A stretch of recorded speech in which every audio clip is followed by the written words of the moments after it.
MP board के class 12 के विद्यार्थियों, देखिए आज के इस वीडियो में हिंदी का मॉडल पेपर सेट ई हम सोल्व करेंगे प्रॉपर सॉल्यूशन के साथ में। आप चाहते हैं अच्छे से अच्छे नंबर कवर करना, तो आपको हम 6 मॉडल पेपर प्रोवाइड करवा रहे हैं। Set A, set B, set C, set D, E. ठीक है, ई हम इस वीडियो में देख रहे हैं और 4 मैं आपको ऑलरेडी बता चुकी हूँ। इसके बाद में आपका सेट एफ रहेगा, ठीक है, और एक रहेगी आपकी साथ में स्पेशल पीडीएफ। स्पेशल पीडीएफ आपको हमारी पर्सनली ऐप पर एनसीईआरटी कोचिंग पे मिल जाएगी। आप आराम से इन 6 मॉडल पेपर और स्पेशल पीडीएफ को कंप्लीट कर लीजिए, आप 80 में से 80 नंबर कवर कर पाएंगे। ठीक है, चलिए तो बिना किसी डाउट के वीडियो को हम शुरू करते हैं। पहला प्रश्न देखिए कि जूझ पाठ के लेखक है, जूझ पाठ के लेखक कौन है? आनंद यादव। ठीक है, इसका आंसर क्या रहेगा? आनंद यादव। दूसरा है हिंदी पद्य साहित्य को बांटा गया है, तो हिंदी पद्य साहित्य को बांटा गया है 4 कालों में। कितने कालों में? 4 कालों में। ठीक है। तीसरा है सगुण भक्ति काल को कितने भागों में बांटा गया है? तो सगुण भक्ति काल को 2, ठीक है, 2 भागों में बांटा गया है, राम भक्ति शाखा और कृष्ण भक्ति शाखा। चौथा है जो जाए न पथ में रात, कहीं सोचकर कौन जल्दी जल्दी चलता है। ठीक है, हो जाए न पथ में रात, कहीं सोचकर कौन जल्दी जल्दी चलता है, तो पंथी। ठीक है, कौन चलता है? पंथी। पांचवा है सुनहरे सूरज में कौन सा अलंकार है? तो इसमें है अनुप्रास अलंकार। क्या बनेगा? अनुप्रास अलंकार। छठा है बादल राग कविता में गगन स्पर्शी स्पर्धा धीर कहा गया है, तो किसे कहा गया है? बादलों को। ठीक है, इसमें क्या आएगा आपका? बादल, बादलों को। चलिए, हो गया। चलिए, तो अपने सही विकल्प थे। अब बढ़ते हैं रिक्त स्थान की ओर। देखिए, पहला है कि वीर रस का स्थायी भाव खालिस्तान है। वीर रस का स्थायी भाव है उत्साह। ठीक है, क्या आएगा? वीर रस का उत्साह। दूसरा है जिस वाक्य में एक उद्देश्य तथा एक विधेय होता है उसे खालिस्तान कहते हैं। सरल वाक्य। क्या कहेंगे? सरल वाक्य। तीसरा है मुक्तिबोध उपन्यास के रचनाकार खालिस्तान हैं जैनेन्द्र कुमार। कौन है? जैनेन्द्र कुमार।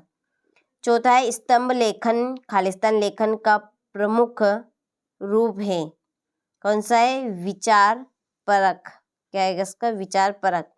पांचवा है सूरज का 7वां घोड़ा उपन्यास के लेखक खालिस्तान है धर्मवीर भारती। काले मेघा पानी दे विधा खालिस्तान में लिखा गया है संशय स्मरण में। किस में लिखा गया है? संशय स्मरण में। ठीक है, चलिए, हो गए। स्क्रीनशॉट आप ले लीजिए। इसके बाद में सत्य सत्य लिखिए। पहला, करुण रस का स्थायी भाव रति है, तो रति आपका किसका है? श्रृंगार रस का है। करुण रस का क्रोध। ये तो असत्य है। तो दूसरा है सोदल गेगर मास्टर कविता बहुत ही अच्छे ढंग से पढ़ाते थे। सत्य। तीसरा है रेडियो श्रव्य माध्यम है। सत्य। श्रव्य माध्यम का मतलब है कि हम रेडियो को केवल सुन सकते हैं। ठीक है, श्रव्य मीन्स सुनना और दृश्य मीन्स देखना, तो हम रेडियो में सुन सकते हैं, देख नहीं सकते हैं। चौथा है एक बंद कमरे एक भिखारी को लाया गया। एक बंद कमरे में एक भिखारी को लाया गया, तो ये आपका असत्य है। क्या रहेगा? असत्य। पांचवा है उल्टा पिरामिड शैली को 3 भागों में बांटा गया है। सत्य। घर खीर तो बाहर खीर का अर्थ मिठाई खाना है। घर खीर तो बाहर खीर का अर्थ मिठाई खाना है, तो असत्य है। ठीक है, चलिए स्क्रीनशॉट आप ले लीजिए। अच्छे से कंप्लीट करना है। सही जोड़ी बनाइए। पहली जोड़ी देखिए आपके सामने है चौपाई छंद। तो चौपाई छंद है, चौपाई छंद में होती है 16-16 मात्राएं। दूसरी, छायावाद के प्रवर्तक कवि कौन है? जयशंकर प्रसाद हैं। यशोधर बाबू है सिल्वर वेंडिंग। जैनेन्द्र कुमार है बाजार दर्शन। अंगार उगलना यानी कटुवचन बोलना। आलोक धनवा है पतंग। क्या है आलोक धनवा की? पतंग। और प्रगतिवाद 1936।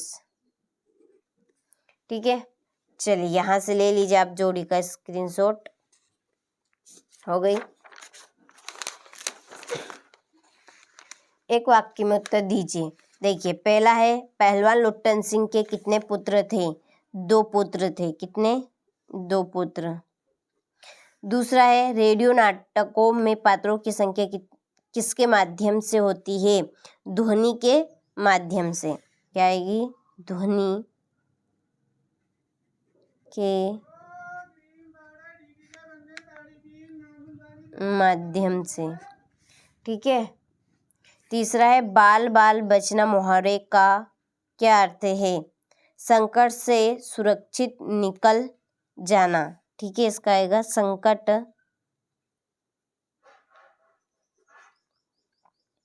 संकट से सुरक्षित निकल जाना। चौथा है उमा शंकर जोशी की कोई दो रचनाएं लिखिए। विश्व शांति,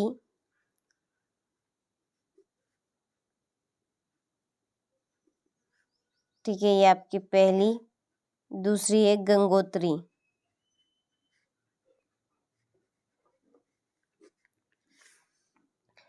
पांचवा है अपाहिज क्या नहीं बता पाएगा। ठीक है, अपाहिज क्या नहीं बता पाएगा? अपना दुख।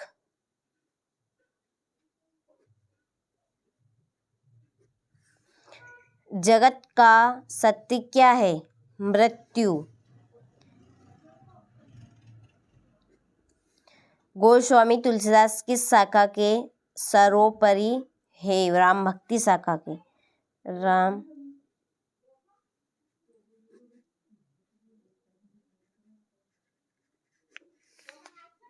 ठीक है, चलिए स्क्रीनशॉट आप ले लीजिए यहाँ से।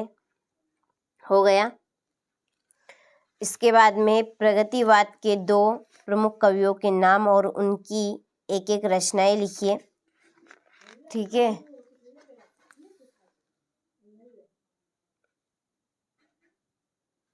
चलिए। 7वां है छोटा मेरा खेत कविता के आधार पर काव्य रचना के संदर्भ में अंधड़ और बीज क्या है? लिखिए।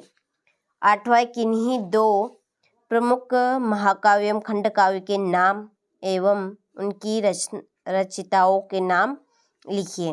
वात्सल्य रस की परिभाषा उदाहरण सहित रचना की दृष्टि एवं अर्थ के आधार पर वाक्य कितने प्रकार के होते हैं? नाम लिखिए। ठीक है। 11वां है महादेवी वर्मा ने स्वयं न भक्ति के मध्य के संबंध को नकारा है। लिखिए। ओज गुण एवं प्रसाद गुण संपन्न कविता की 2 विशेषताएं बतानी है। निर्देश अनुसार वाक्य परिवर्तन करने में अच्छा खेला फिर भी हार गया। दूसरा है आप चुप रहते हैं आज्ञावाचक वाक्य में परिवर्तित करना है। ऊपर वाले को मिश्रित वाक्य बनाना है। अतीत के दबे पांव में वर्णित महाकुंड का वर्णन कीजिए। समाचार लेखन की सबसे लोकप्रिय शैली कौन सी है? नाम लिखकर चित्र बनाइए। ठीक है, ये आपका 16वां प्रश्न। सारे प्रश्नों को अच्छे से आप कंप्लीट करें और इन प्रश्न के सॉल्यूशन की PDF के लिए NCERT कोचिंग ऐप डाउनलोड करें। ठीक है, प्ले स्टोर से। न्याय विधि संबंधी 5 तकनीकी शब्द बताने हैं।